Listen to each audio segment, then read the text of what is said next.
Wazazi na walezi wametakiwa kuwapatia elimu watoto wao ili waweze kuepukana na udhalilishaji, hali ambayo inawaletea madhara ya kimwili na kisaikolojia. Wito huo umetolewa na mwanasheria kutoka serikalini Bi Aziza Suleiman Mohamed wakati akitoa elimu ya udhalilishaji na masuala ya umiliki wa ardhi kwa wananchi wa shehia ya Mvumoni na Mfikiwa, hafla iliyofanyika katika kituo cha afya Furaha Chake Chake Pemba. Amesema mtoto endapo atafanyiwa udhalilishaji anaweza kuathirika kisaikolojia na kupelekea changamoto mbalimbali ikiwemo kujitenga na wenzake na hata kuongezeka kwa watoto wa mitaani. Madhara ambayo anaweza kupata mtoto, kwanza anaweza kupata majeraha ya mwili au kisaikolojia. Kwa sababu kama tukimwachia mtoto bila kulinda haki zake na kumlinda yeye mwenyewe, anaweza kufanyia vitendo vya udhalilishaji. Kwa hiyo hapo tutamsababishia majeraha ya kimwili pamoja na kumharibu kisaikolojia. Kama tunavyojua, mtoto akifanyia tendo la udhalilishaji anakuwa akili yake haiko sawa tena. Anakuwa anaona aibu kuchanganyika na watoto wenzake, anaona kila anapopita watu wanamsema yeye. Kwa hiyo inakuwa tumemsababishia kupata madhara. Lakini pia madhara mengine ni kuongezeka kwa watoto wa mtaani pamoja na uhalifu.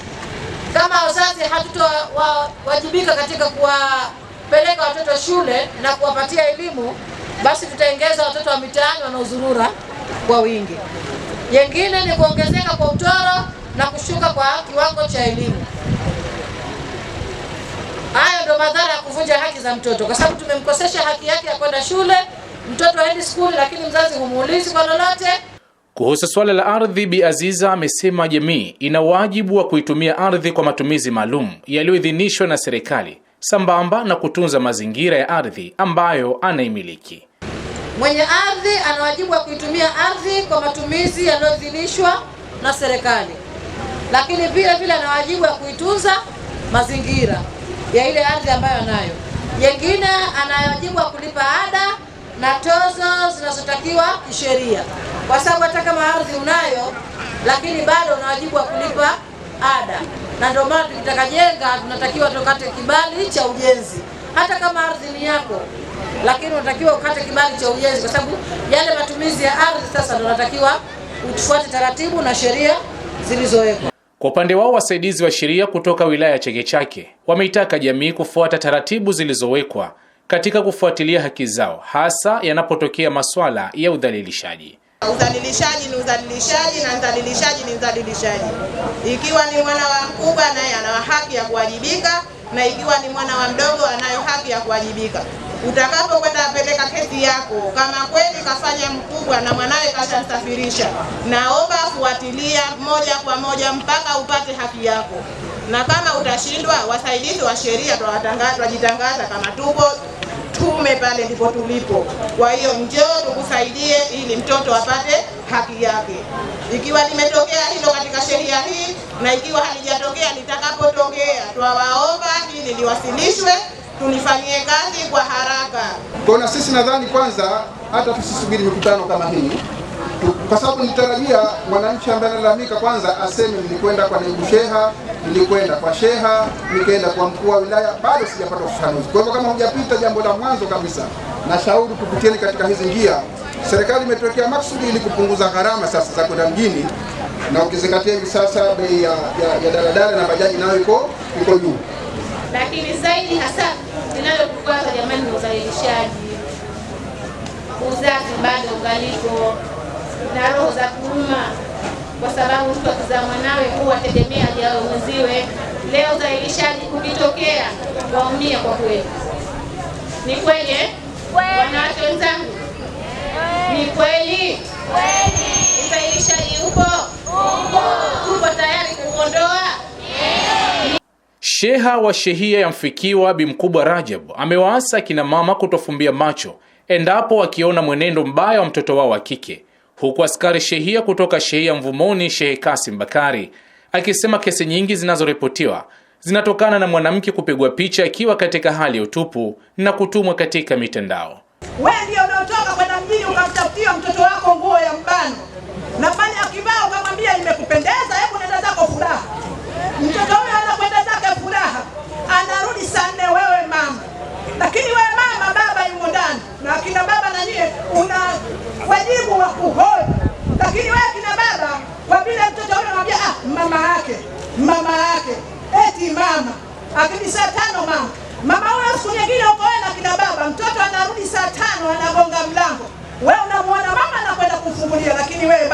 ndio umedumaa.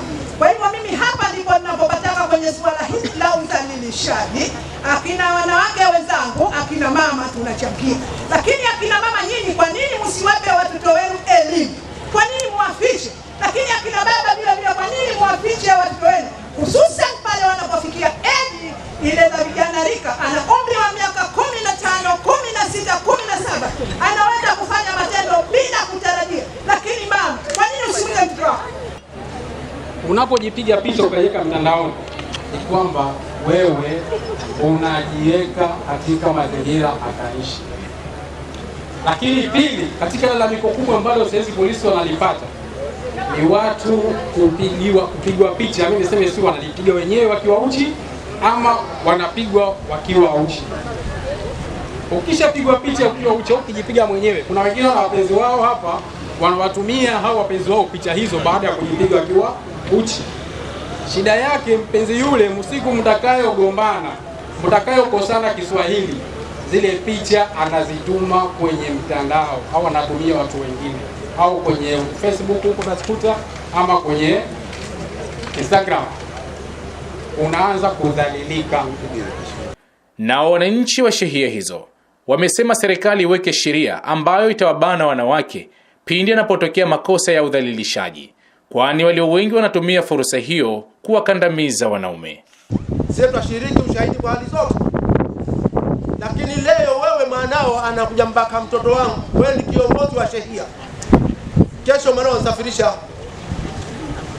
Mwanao ni mwizi, anaiba, unashtakiwa wewe, kesho unasafirisha. Hapo utasema twende wapi? Tutandamuraia tunkulomwe. Yamo ndani ya shehia hizi. Tunakuja kwenye udhalilishaji wa wanawake. Wanawake na wao wangepangiwa sheria ya kufungwa. Mwanamke atanitamia kwa hiari yake ndani, tushakubaliana, tushamaliza mambo yetu yote. Akitoka pale kwa mapesa niliyompa ni ndogo, anaanza kulia. Kani kama tobabu tayari, kani kama tachuchu. Ananipa kesi mimi. Hatukatai kufuata hiyo mambo ya sheria.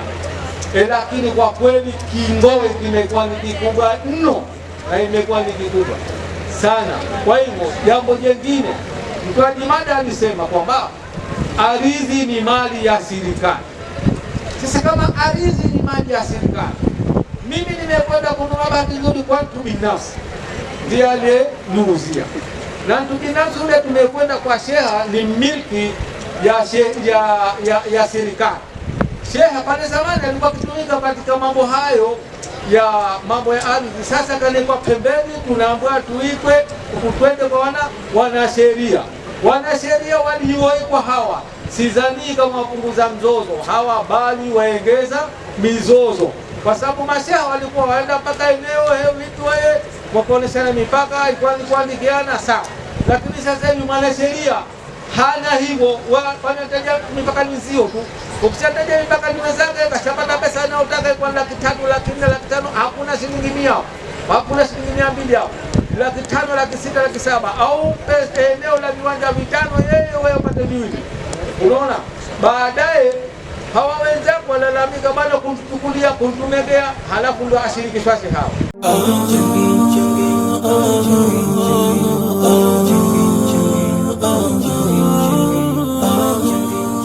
Baada ya kulikunjua jamvi la Harambee makao makuu ya An-Nur FM, sasa ni zamu ya Bumbwini, kaskazini mwa kisiwa cha Unguja. Wana Bumbwini, sasa hii ni zamu yenu. Uongozi wa Radio An-Nur FM kwa furaha kubwa unapenda kualika wadau wote wa Radio An-Nur FM, wasikilizaji, wapenzi na Waislamu wote kwa ujumla, katika harambee kubwa kabisa ya kuichangia Radio An-Nur FM inayotarajiwa kufanyika tarehe 15 mwezi wa 8 2026 katika viwanja vya skuli ya sekondari ya Bumbwini Makoba. Wana Bumbwini, wilaya Kaskazini B, sasa tunakwenda kuwasha moto. Wow!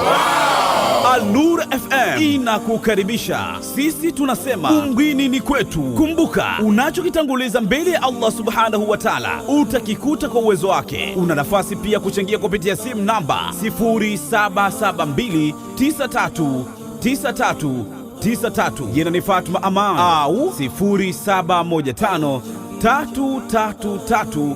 888. Jina ni Al-Nur Charitable Agency for the Needy. Kumbuka, nauli ni shilingi 3000 tu, na unaweza kuwasiliana na Muhammad Al-Hizmi ili kuwasilisha nauli yako. Mtafute kupitia simu namba 0710457585. Kwa nini ukose? Harambee hii ni kubwa kuliko. Nyote unakaribishwa.